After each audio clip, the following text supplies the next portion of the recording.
Good morning, everyone. So I should say today is the Yahrzheit of my great-grandmother, who I had the privilege of still remembering and meeting as a child, and my Oma Netty, and this should be a Nishmas. So we were looking at the life and the thoughts of Rav Kook in the context of our new series on great thinkers. Just a bit of tidying up a matter of history. I was asked last week, and didn't have in my notes, but I said to the best of my recollection, how many were at the Levaya of Rav Kook, and I said accurately it was 20,000. What I did look up later was the population, the Jewish population of Israel at the time, not Israel, Palestine at the time, which was about 280,000. So some 7 to 8% of the whole Jewish population attended his Levaya, and that gives one an idea of his impact and influence, considering that, as I also tried to share last week, he had very little institutional success. He didn't work well within any of the sort of institutional bodies, and the number of direct talmidim of the highest order, really close personal students, was very, very small, a million or so of them. Nonetheless, the sort of spiritual stature of this giant of the spirit that he was, and the impact of his ideas as they trickled through was so significant and enormous that he had this vast turnout of his population. It would be maybe somewhat analogous to the modern day demographics in Israel of 750,000 people turning out. It's a massive number. And as I said, then he was buried in Yahrzheit. I also was asked after the last shir to define what I mean when I say he was a mystic, and what do we mean by this term mysticism, which is not an easy term to define by definition. It's somewhat vague term, and I do want to spend a moment talking about it because it sort of morphs nicely into the actual discussion of his ideas that I want to engage in. We spent really the last 2 weeks looking at his life and touching, briefly alluding to his ideas, but I want to look at some of them with a little more depth. So the word mysticism is, there's not an exact Hebrew equivalent. Technically, the etymology of the word is linked to a Greek term, which means that which is concealed or closed or perhaps hidden. And therefore, some level is perhaps a little bit analogous to the word nistar, which is used for, we talk about nigla and nista, the revealed Torah and the hidden Torah, which has become, again, somewhat analogous to Seta, right? Seta means hidden, that which is hidden. Nista is that which is hidden, which has become somewhat analogous to Kabbala and Jewish mysticism. So in some sense, there's an overlap of terms. It's not entirely accurate because even the Rambam, for example, who was a philosopher, believed there was a Torah Hanista, there was a hidden Torah, which wasn't accessible to everyone easily. The Rambam just thought that the hidden Torah was that was only accessible to finely trained philosophers who could understand the inner depths of the Torah. So the idea that there's an inner depth and a surface depth exists in many genres, and certainly exists in Torah, and would be agreed upon by whichever school of thought you belong to, unless you think that all the Torah is just the text of the written Torah and perhaps the halachic calculations that emerge. You're going to agree that there's an underlay of depth. But either way, one aspect of mysticism is that it's hidden. But that's missing really how we use the term in the more modern sense. What we mean is that there's hidden and inner depths to creation. It means that it's accessible not just to reason. It's not just that rationally one can know that there are these inner depths, but they can be experienced. They're experiential through some altered or inner state of consciousness. So a mystic believes that they can access these spiritual depths, these spiritual secrets, in a way which isn't easily accessible, in a way which isn't just logical and rational. So, whilst we might all agree that that there are inner depths to the Torah, those of us who are not mystics might explore these by opening a book or learning philosophy. A mystic might believe that there's ways to access it through sort of meditative and contemplative states of consciousness. it also is a particular type of depth. When we talk about mysticism, we mean that the depth that's hidden beneath the world is a spiritual depth. It's suffused with spirit. And in the context of monotheism, we believe it's suffused with the divine spirit, the spirit of Hashem. And therefore, putting all of that together, it adds up to a belief that there's a form of divine union that we as humans and the world can achieve. So a mystic seeks for a sort of intense, personal, not just reason and logical, but experiential union with the divine, and to some degree expects the whole world to reflect that union in an experiential way, if only we could access it. So whilst us non-mystics may walk around and see laptops and cups of coffee and phones and all sorts of other things, the mystic sees all of these as in some way a different manifestation of the divine. So that's something like what we mean by the concept of mysticism, not just as an abstract knowledge that somehow Hashem fills the world, but that we live and can experience that, and we expect some form of divine union. Now, you may say, well, none of that is very controversial. Surely that's a bread and butter idea agreed upon by the Rambam also, that everything ultimately is of God and exists because it shares of the existence of God. And that is true. First of all religion has a mystical element to it. That's undeniable. When we, and for that reason, I don't love these terminologies. When we talk about the Rambam being a rationalist, the essence of belief in God and the idea that all existence shares of God's existence has a mystical aspect to it. There's no doubt about that. And even the most rationalist of thinkers are aware that there's altered states of consciousness, that our ideas influence how we perceive the world. And that's why they're interested in ideas. I mean, the reason why a philosopher talks about philosophical ideas is because he does want to alter how we perceive existence. Of course, that's the case.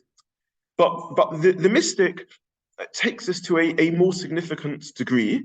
And with this, I want to actually open with my first direct quote from Rav Kook for this morning. A non-mystic says, this is all true, everything shares of the existence of God, but ultimately, hamavdil ben kodesh l'chol. There's a difference between that which is kodesh, that which is overtly manifesting sanctity, a Beis HaMikdash, maybe a Sefer Torah, a mezuzah, and chol, that which is secular. It doesn't mean it's bad or anything wrong with it, but it's devoid of overt spirituality. And the mystic questions that distinction. Now Rav Kook doesn't question that distinction completely. We say in Haftarah, these are words of Chazal. But Rav Kook would say something like, and here I'll give my first direct quote of this. This comes from his Uras HaKodesh. The name of the book is interesting. Orot HaKodesh, the light of sanctity. So he's trying to shine a light of kedusha, light of sanctity on the world. So when you take this torch, you suddenly start seeing this dark world differently as you move the torch around and you begin looking at everything. And he says explicitly, yes, there is a difference between kodesh and chol, but that's only our subjective angle. From a subjective human perspective, we see some things as manifesting God more and other things as manifesting God less. But if we could see things with eyes of kedusha, we would see that everything radiates kedusha.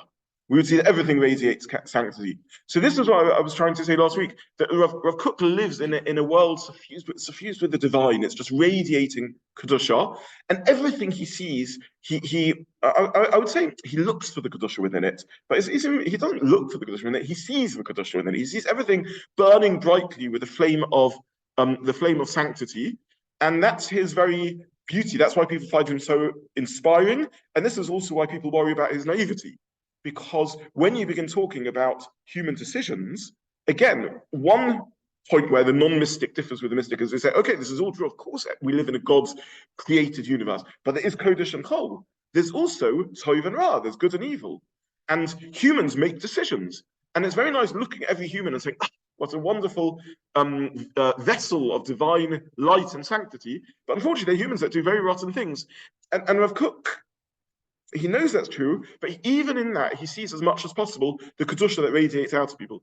So he sees Kedusha in whole, and he even sees Kedusha in what others would look at, those who are only looking through the lens of halach. And Rav Kook is a premier halachist, let's not make any mistake about that, but he sees Kedusha in that also. And in a few moments, we'll explore how this, in a sense, is a thread that runs through all his philosophy. So what we're going to try and do today is share a range of things that he held. And I want to try and show that his religious Zionism is inseparable from his openness to secular studies and his openness to art and his views around morality and his views around science. They all have this thread in which basically he looks at everything happening in the world and says, there's a core of good radiating out of it, and we need to uncover that core if we are to bring divine unity, which is my goal as a mystic, to the world. Sorry, yes.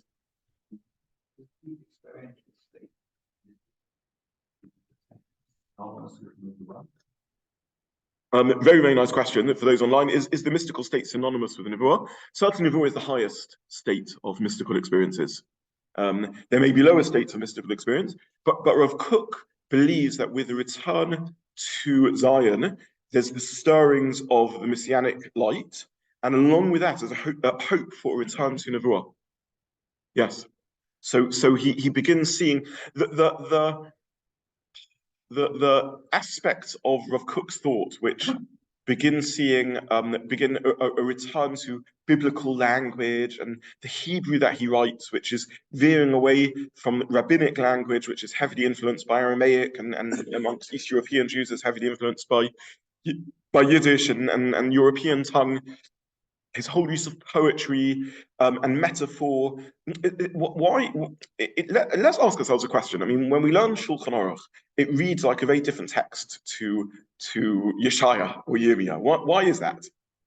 Right? Why is it the biblical language to our ears rings so flowery and metaphorical and poetic and beautiful? Right? And why is it that halachic literature? And the answer is because they're trying to do two different things. Halacha is a technical manual, and therefore it has to be very, very precise. And Tanakh, we believe, exists on multiple levels, which also includes a technical level, 100%. It has a halachic dimension to it, but it's also prophetic. It's also experiential. It's trying to immerse us in a certain worldview, in a certain state of being, in a certain state of consciousness. And the way to do that is through poetry, the aesthetic aspect of it, the rhythm of it, the nature of the language. Poetry and metaphor is very bad when you're trying to give someone instructions about how to start their dishwasher, but it's very effective when you're trying to alter a state of consciousness, when you're trying to give someone a state of being. I want to emphasize again, the Rambam also knows that the Torah has poetry, and he's not averse to it also. The Rambam, the difference is, in one way, that the Rambam sees that the altered state of consciousness of Nevuah is more abstract and intellectual, and the Rav Kook, and not just Rav Kook, many mystics in Jewish tradition, see it as more holistic and more whole body and more immersive. In the view of the mystics, even though we believe that prophecy has ceased, by that we mean that sort of the clarity of direct prophetic revelation has ceased. But the idea that there's insight that can still be achieved in Torah, not just through intellectual reason, svara, but also through the experiential, through beyond rational meditative experiences, is a commonality. So let's just go through, I mean, very briefly, a number of mystics. You have the Arizal, who experiences and tells us about revelation from Eliyahu Hanavi. You have the Beis Yosef, a legal scholar of perhaps the most remarkable legal minds of the last 500 years or 700 years in Jewish thought. It's an incredible ability to do classic legal stuff, master a vast array of information and knock it into legal shape and so on. So the premier halachist of 500 years, but he also has mystical experiences in which a Maggid appears to him. A Maggid is some form of spiritual, angelic voice and communicates Torah ideas to him. And we have an amazing insight into the Beis Yosef's personal world and personal experience, because he wrote a diary of his prophetic experiences, his Maggid experiences, and he describes remarkable events. Now, each of us around this table will have our own way of relating to this. Some of us will consider this as an internal psychological experience. Others will say this. But my point at this stage is not to make a judgment between the different schools of thought. It's simply to share that you have you have in perhaps uniquely in Jewish mysticism, people who are of the highest realm of intellectual, academic, legal, precise formulation in one part of their lives, and other parts of their lives are having mystical experiences in which they see insight and revelation. You see occasionally in the language of the Rishonim. So you have the Rambam, who wrote his great halachic work, the Raavad, Rabbi Avraham ben David from Provence, less well-known figure, but I can't emphasize the degree to which he is the outstanding scholar of his generation, and perhaps of several generations on either side of his. For historical reasons and the death of provincial Jewry, a lot of his Torah is lost, but an outstanding halachic figure who occasionally will write something like, the spirit of Kedusha, Ruach HaKodesh, has already manifested itself. Hofia, I now Beit Medrash, and it was revealed to us that this halachic approach was wrong, and this is the correct halachic approach, or the like. So the almost intrinsic to the mystical experience in the context of Judaism is something edging towards a quasi-prophetic revelation. Then you have the Vilna Gaon. Vilna Gaon, again, another example of on the one hand, a supreme, obviously the premier halachic authority of hundreds of years in outstanding legal figure, halachist, who believes he was offered mystical revelations, who was offered a Maggid and refused it because he didn't trust it. So the Vilna Gaon engages in mysticism, but says mysticism and halach have to be kept completely apart. You can't, mysticism is a reality. It can offer us spiritual illumination, but you have to be really, really careful with mysticism because who knows where it will go, and it can go out of bounds. From this comes this is one aspect of the Hasidic misnagdit, the Hasidic Lithuanian divide. Litvaks, the Lithuanian school of thought, the Vilna Gaon school of thought, also engage in Kabbala. The Gaon has a very significant Beit Medrash of Kabbala. His Talmidim learn Kabbala, but he says we have to keep it in place. It's really important. It can be soul-forming. It can mold you into a different sort of person. But you have to be wary of it. You can't use it to alter your halachic practice. We're not going to introduce Kabbalistic practice into daily life. If we need to know a halachic answer, go through the system of svara, of reason, and halachic sources, keep the two completely apart. But yes, mysticism can be an enriching spiritual experience, but you have to be cautious about it. You have to delineate it. You have to package it with care. So mysticism infuses so much of Jewish thought, and it always has an aspect of edging to prophetic revelation. But there's difference in approach between mystics about how to deal with it.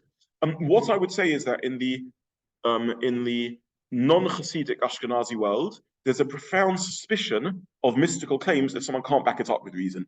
So there isn't a distrust of the concept of mysticism, but there is about someone claiming authority for it. So in the Hasidic world and in the Sephardi world, someone can become a prominent Kabbalist or Tzaddik or Hasidic Rebbe without proving their rational credentials. In the Litvish world, someone has to prove that they've got rational credentials. If you can argue a good piece of halacha or coherent philosophy, and then you want to make mystical claims, fine, we'll accept that, and so on. But if you're just claiming to be a mystic, we're going to be very, very suspicious about that concept. So different approaches. Rav Kook, product of the royalty of the Lithuanian yeshiva world, a Talmud of Volozhin, the mother of yeshivas, himself the child of a Litvish father and a Hasidic mother, with influences from both. And if we think of Rav Kook as his dream is to be a unifier, his dream is to unify everything, including these two worlds, the world of Hasidus and the world of the Litvaks. His dream is to unify the religious and the irreligious, Kodesh and Chol. A word that really feeds into the concept of mysticism is union, uniting, right? Very important for mystics that if everything is of the divine, then surely everything is ultimately united. That's in monotheistic mysticism is always going to manifest in that way by definition. So he's a unifier. Okay, so let's just see how some of these ideas express themselves. I'm going to start with science, and Rav Kook is very interested in science. He sees that the distinction between Kodesh and Chol, as I already mentioned, is a superficial distinction. It's an important one. Or I should add maybe here, all mysticism, by definition, lends itself to the danger and the accusation of what in philosophy is called antinomianism, denial of the law. The nomos is the law, the norm is what we should do, the norm, that what ought to happen. So Judaism and many systems believe that there is what is, and there's what ought to be. And what ought to be is an imperative, how one ought to be, law and morals and the like. And it's a very important point that there's things we ought to do and things we ought not to do. All mysticism can lead one, if one goes too far down the path, to a denial of the norm. This is in philosophy called antinomianism, or anomianism, the denial of the law. Because if a mystic really adopts a mystic mindset, they stop seeing the difference between good and evil, between Kodesh and Chol, between all distinctions. Because if everything becomes completely one union, then what everything is really suffused with the divine, then in the most repugnant and awful criminal acts, there's also as much divinity as there is in goodness. So there's, and in a way I referenced this before when I spoke about the tension between halacha and mysticism. Let's just give some example. Let me just explain the philosophy behind this, because this is something Rav Kook grapples with, and then give some historical examples of this. So the philosophical depth of this again is that if you well, let's say Hamatul ben Kodesh Chol, there are halachas that demand us to make a difference between Kodesh and Chol. We have Shabbos and weekday. We have behavior that's appropriate in a shul and behavior that's inappropriate in a shul, but it's okay in the kitchen. We have places of Chol where Kedusha can't completely be brought in. It's inappropriate to think of Torah when one's in the bathroom. So there's differences between all these places. Kedusha manifests in makom, in space, it manifests in time, and it manifests in sense of self. Within Judaism, there's a strong tradition that of this mystical idea that on some level or other, if everything is divine, even within evil, there's a spark of good. What allows evil to exist? What allows that which ostensibly has an absence of Kedusha to still be? If the whole world is there to reveal the goodness and godliness of Hashem, how can there be existence of something which is permanently defiled and permanently removed from godliness? So out of this emerges Jewish optimism. There can't be something which is solely evil. There has to be something that will eventually occur. From this emerges our depth of belief in Teshuvah, in the possibility of bringing evil back to the world of good. Because if Teshuvah is impossible, then what would be the point of existence? From this emerges our rejection of the concept of eternal damnation, the idea that there can be punishment forever. Why would God cause a soul to suffer forever? What if God is all good, what would be the point of this suffering of the soul? Rather let it cease to exist. It must be that in this suffering is restoration and ultimately a return to godliness. The Gemara expresses this idea, the idea that Gehinnom is never more than 12 months. So one shouldn't read that and think, okay, it's not so bad. So, I can enjoy life for my 80, 90, 100, 120 years on planet Earth and a year of suffering. It's awful in that time. But ultimately, everything comes back. There isn't an idea of no return.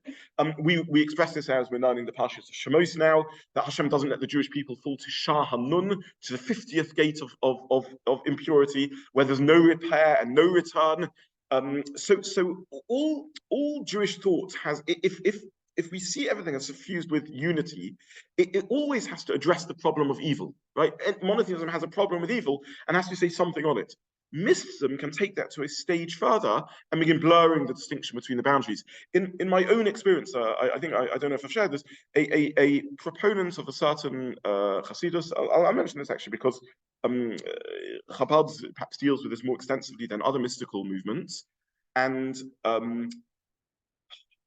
when Hasidus was greeted with suspicion by the followers of the Vilna Gaon, by the Vilna Gaon and its followers, one of the concerns was around this point: is Hasidus going to end up as an antinomian movement? Is it going to damage the fabric of halacha? And much of that suspicion was targeted on Chabad because Chabad speaks a lot about this. Chabad claims this suspicion was unfair and ungrounded. I don't know enough about its philosophy to answer that or not. I do know that there are extreme wings within Chabad that voice things which are very dangerously close to this idea. I myself heard a speaker to a crowd of Jewish students, get them to chant, good is evil, evil is good. So it can be taken very, very far. this idea. Now, behind that, this is, by the way, no criticism of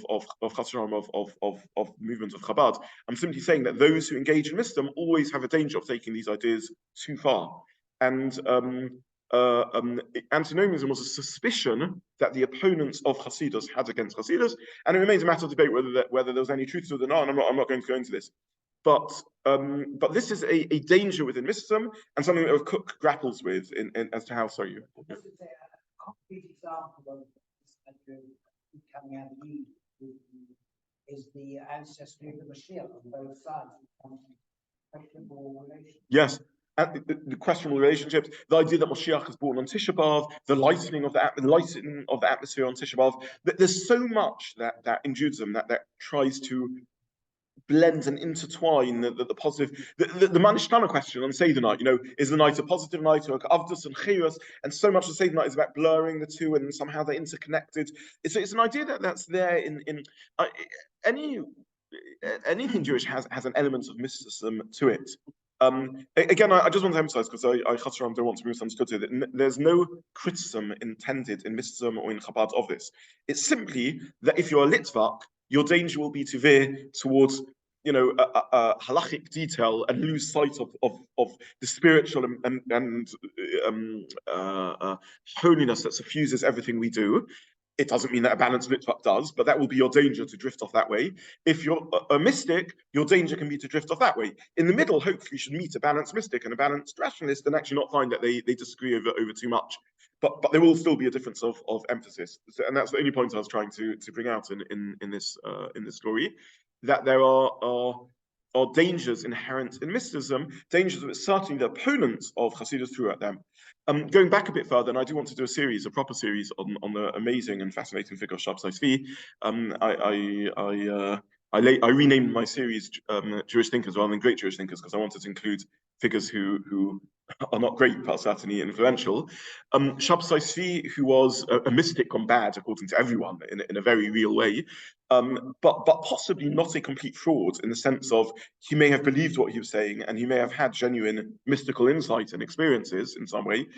He was an outrageous example of the blurring of these boundaries, in which he encourages people to engage in the most awful sins on Yom Kippur and believes that in so doing he's bringing Kedusha to the world. It's very easy to bring Kedusha to being a tzaddik, but imagine you can bring sanctity to the most immoral, outrageous, disgusting acts, and you can bring Kedusha there. What an elevation of the world we can achieve. And if we really want to bring Mashiach is about bringing light to the darkest places, surely we have to go with our torch to the darkest places. And it ends up as a complete breakdown in halacha. He coins a bracha. We say the bracha every morning, Matei Asurim, the freer of prisoners and captives. And please God, who should free all captives. Shabbos Tzvi phrases the bracha, Matei Asurim, Hashem who allows that which is forbidden. And then he gets his followers to say Ashaka Deshonim Mitzosa Vitzvanu Al Haroyos and terrible things like that. So there's suspicion around mysticism, and Rav Kook grapples with that. Doesn't this argument go back to Adam Arishan? Some people saying that the Adam, he did it. He wanted to show that you could bring out from Ra, and you can perfect it, but at the end of the day, he didn't listen to what he was told. But there are some people who hold that he was trying to do it lishma, as it were. Yes, and thank you for mentioning that. I was considering mentioning it and didn't want to go too much into it because of time, but you're 100% right. Very, very important to emphasize, mysticism is not a new phenomenon. There are midrashim that explicitly speak about right back to the dawn of history on Adam Arishan's sin, and they're puzzling over how can this great individual, Yitzir Kapov Shel HaKadosh Baruch Hu, the creature created by the hands of God, where Chazal, a school of thought in Chazal teach us that he had no Yetzer Hara, no evil inclinations. How could he end up sinning? And part of the answer is playing with this idea that maybe he somehow thinks that the best thing to do is to sin, and that's the way of bringing greatest revelation. In the literature, this is referred to as Aveira Lishma, the concept of doing a sin for the most sincere intentions. But the very terminology of Aveira Lishma appears in the Gemara itself. So I don't want to do everything all in one go. Please God, as we look more at Jewish thinkers, we'll revisit some of these ideas again and again. But yes.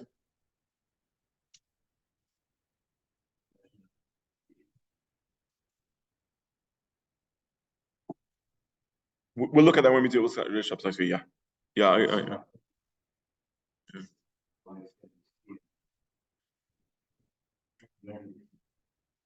Okay, the reason why we need as Jews to take mysticism seriously. I spend a lot of my time, most of my time, probably teaching philosophy rather than mysticism. That's a reflection of several things, including personal inclination, and including that the rationalist or philosophical voice is much quieter in Judaism in this particular era of history within which we're living, and if I feel like I can contribute to that.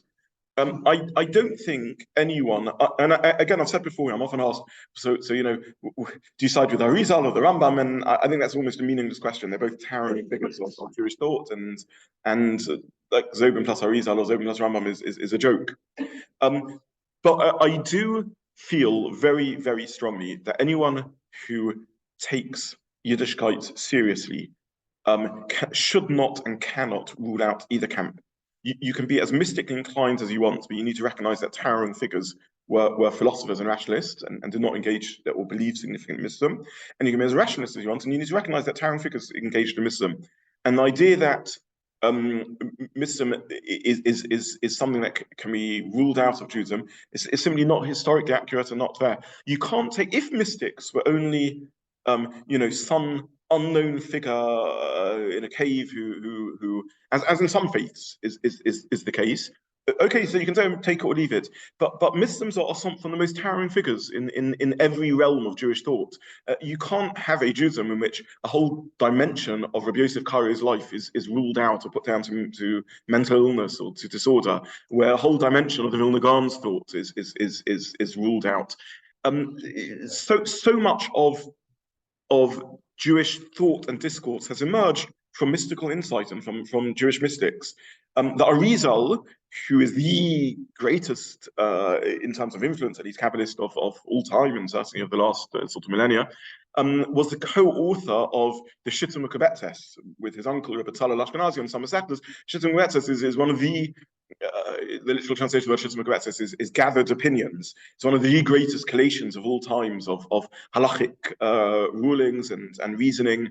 So these are figures that are just too central. The Arizal was living in Safat, rubbing shoulders with the Beis Yosef, with Mari Beirav, with figures that liked him and didn't like him, with Al-Sheikh, and these are it's too integrated into Jewish thought to rule out. And anyone who wants to try and create an imagined pristine Judaism, rid of any influence of the philosophers on one side or any influences of the Mekubalim on the other side, is in my view, is dreaming. There is no the Mogen Avram, one of the most premier printed on the side of the Shulchan Aruch, would again and again quote Ksovim, the writings. Who are these writings of?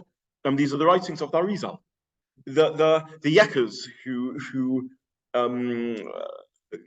in many ways resisted overt Kabbalistic influences. So many practices influenced by the Shloh HaKadosh, who brought a mysticism to West Europe.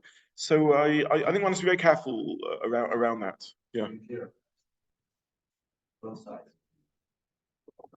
Yes.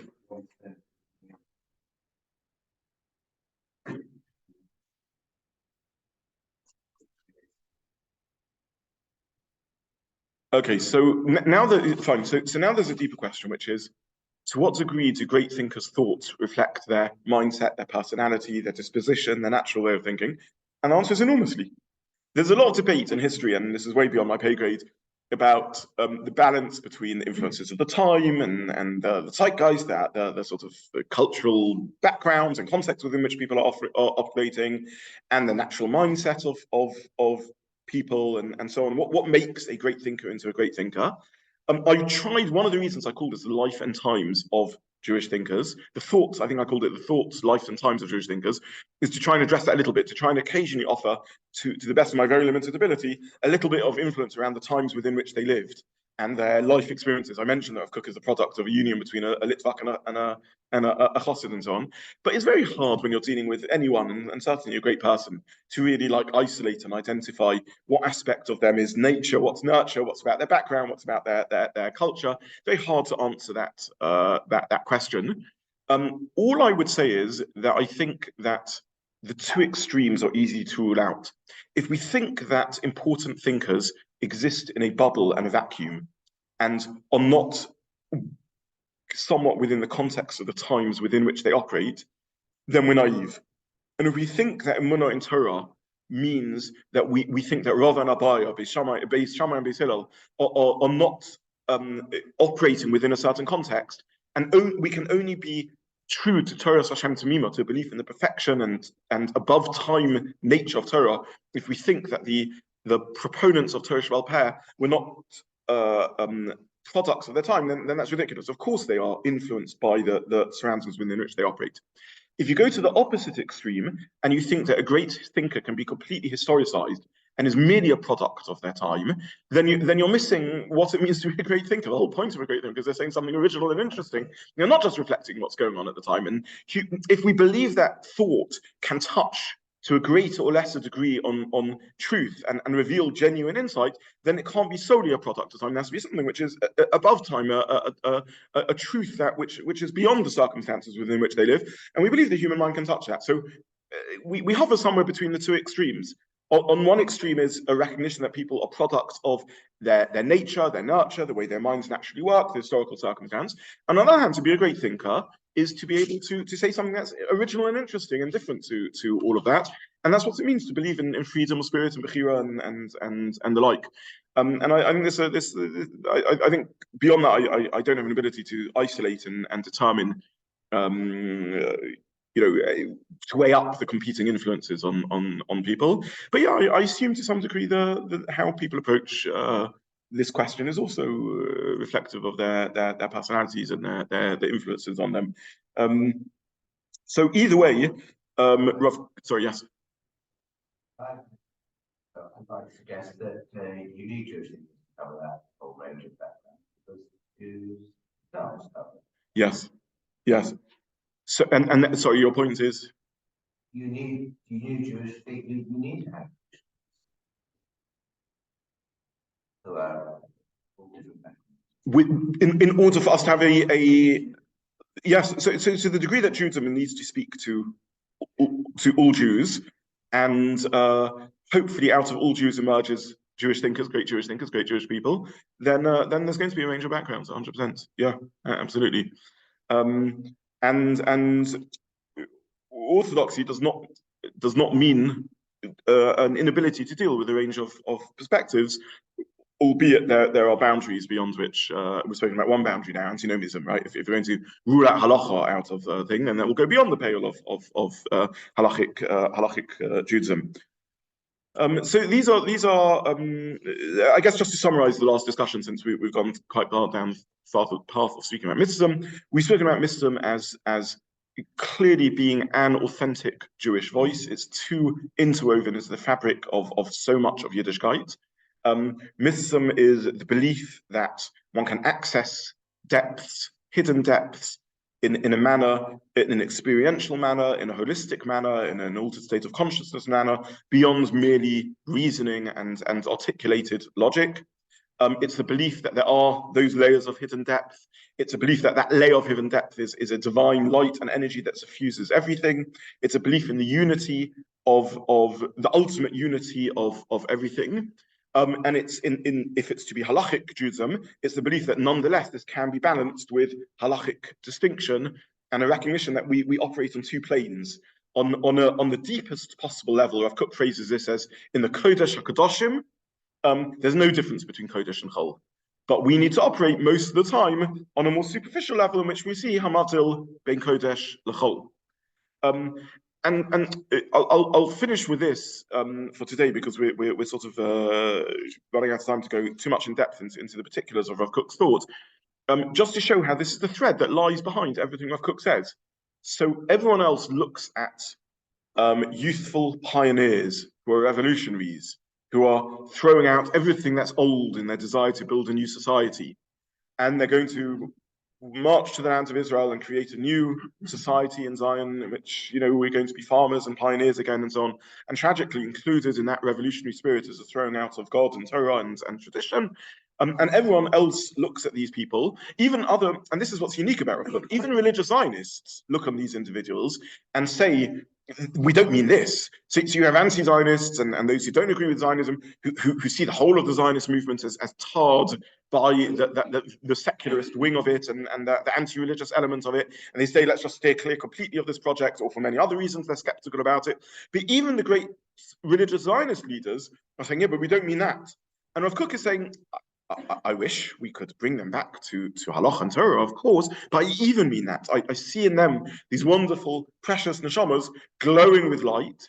And I see, because there's a Kodesh Kadoshim in which there is no difference between Kodesh and Chol, I see in them something of great spiritual force. I wish they didn't go so far, and I will try and bring them back. But I see in this revolutionary spirit something exciting. He's excited by it. He as I said, he sits around the bonfire with them. He dances on horseback with them, and he sees behind them there's something Kodesh, there's something holy. They're renewing and refreshing everything, and even in their atheism, at least they're not passive and apathetic and indifferent. They care about it. And he looks at that and sees that. He sees the work of great artists, and he sees, I can learn something about Kedusha and godliness from the work of great artists. I mentioned when he was here in London, stuck during the First World War, he visits the art galleries, and he sees that in science also. And here I'll just read one quote from Rav Kook, in which Rav Kook writes, and I want to analyze this line. This is in his Igros, his letters. He speaks about evolution. So Rav Kook is interested in science. He sees science as another aspect of revelation of godliness.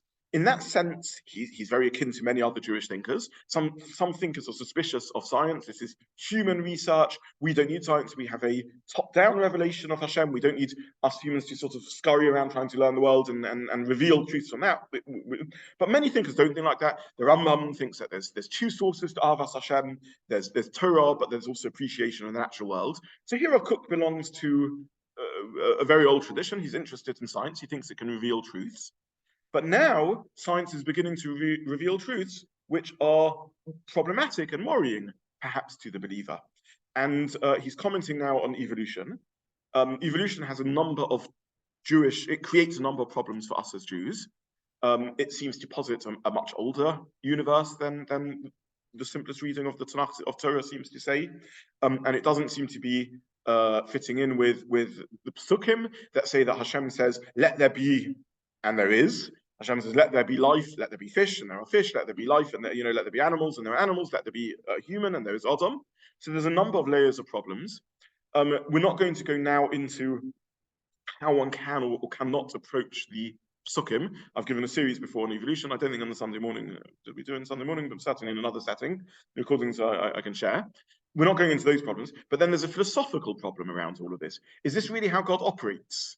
Surely an almighty God can just bring anything into existence like that. And there's a lot of Jewish responses to this. Rav Kook is amongst the first who responds to this positively. And I just want to read his lines. So he says a number of things. The first thing he says is, sometimes science is wrong, sometimes science is right. We don't have to follow every new faddish theory instantly and, constantly rewrite our understanding of Torah. He's conscious of that. He says we'll have to see how the theory of evolution plays out, whether it ends up being turning out to be true or not. He's still in the very early days of it. There's much that's not understood about it. But he says the theory of evolution is increasingly conquering the world at this time, and more so than all other philosophical theories, conforms to the Kabbalistic secrets of the world. So he says that evolution. Sorry? You understand the last word, what he said. Can you read it out? Yes. So the first point he makes in letter 91 is that he says there's no contradiction whatsoever between, maybe I'll just present more coherently his thoughts. The first thing he says is it's impossible for there to be a contradiction between Torah and any of the world's scientific knowledge because they all come from one God. Okay, in that sense, fairly standard perspective. Then he says that we don't have to accept theories as certainties. That's an intelligent and important point to make. Some theories are like blossoms that wither. Even in a letter like this, he can't avoid using metaphor and poetry. They're beautiful blossoms. They bloom up, and everyone thinks how beautiful they are, and then they wither, as it turns out to be a sort of scientific theory that's not true. He says very soon scientific knowledge will be further developed, and today's new theories will in turn be derided and scorned as they're replaced with the next ones. And he said that elevated wisdoms of our day will appear small-mindedness, but the words of God will endure forever. So yes, I'm open to science, but God forbid that doesn't mean I'm equating the two types of truth. So he's voicing awareness. Don't just run after every scientific faddish new idea. You have to see whether ideas survive the test of time. Then he turns in a later letter to the theory of evolution, and he says it's increasingly conquering the world, and more than any other theory, it conforms to the Kabbalistic secrets of the world. So amazing. He looks at evolution and says, not only, let's leave aside again the technical problems of how it fits into circumcision, which is not my topic today, but philosophically, not only is it not a threat to us, but what a beautiful belief it is. First of all, he says, evolution proceeds on a path of ascendancy and it provides an optimistic foundation for the world. How is it possible to despair at a time when we see that everything evolves and ascends? So his first point is that evolution gives us is a very Jewish perspective in which we believe that the world is heading in a direction. But Jews certainly believe in, and perhaps are the first to believe, in the idea of a history that is going somewhere, that's heading towards a better world. We believe in this optimistic view that we humans are gifted with a partnership with Hashem in which the world can move forward. And Rav Kook looks at this world and he says, science has now arrived, right? Science, which pretended to be cold and just about looking at what's there, has seen that built into the fabric of the universe is progression and development. Wow, what an amazingly beautiful idea. Again, I'm not here arguing whether we can unpick this argument or not. I think we can reflect on this over the week, and some will find this argument convincing, others won't. But this is how Rav Kook approaches it. Then he says, when we penetrate the inner meaning of evolution, we find in it the divine element shining with absolute brilliance. It is precisely, and this is the key word that I want to spend a few moments thinking about, it is precisely, this is a hard sentence now, it is precisely the actualized infinite being which manages to bring to realization that which possesses infinite potential. So he refers to God as the actualized infinite being, and God brings into realization, into reality, that which possesses infinite potential.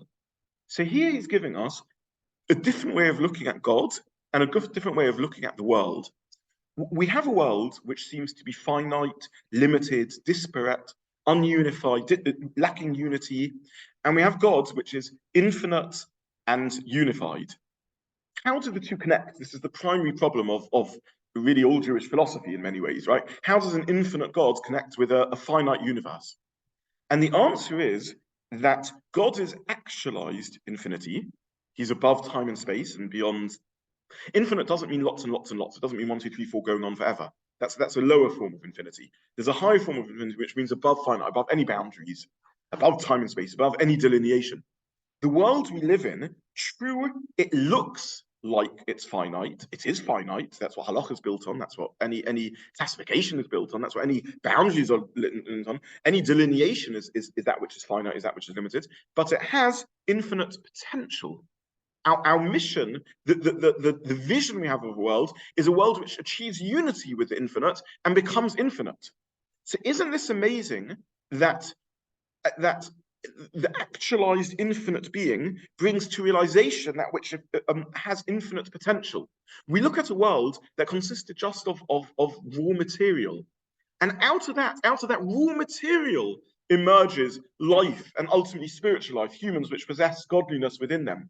So who would have dreamt, if we would have been in a time machine back 10 billion years ago, who would have dreamt that when we looked at this swirling matter, or 500 million years ago, when we looked at marsh full of marsh mud, who would have dreamt that in that was infinite was infinite potential, that out of that mud could emerge a mind capable of talking about ideas and of connecting to God?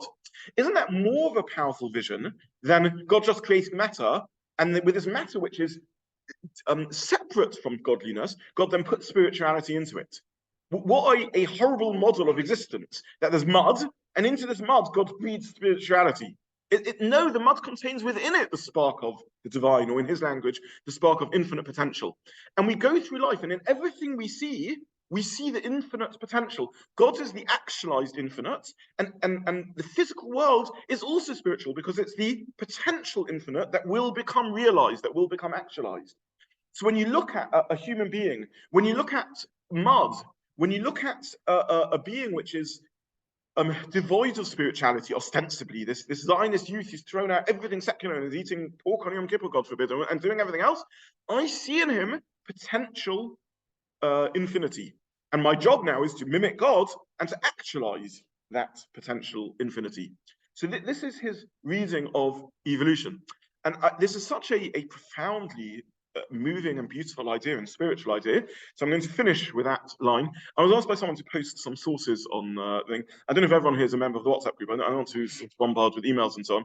I will. Maybe I'll just put this here on a link to it, and I will just put that one line from Rav Kook. So there's one paragraph from Rav Kook that everyone can take it away and read it and reflect on it if you so wish. But we'll finish with that thought. Whether one goes with Rav Kook's philosophy or not, I think it's not a bad way to wander through life, seeing everything as of infinite potential. So we'll stop there, and next week we'll carry on looking at Rav Kook's thoughts.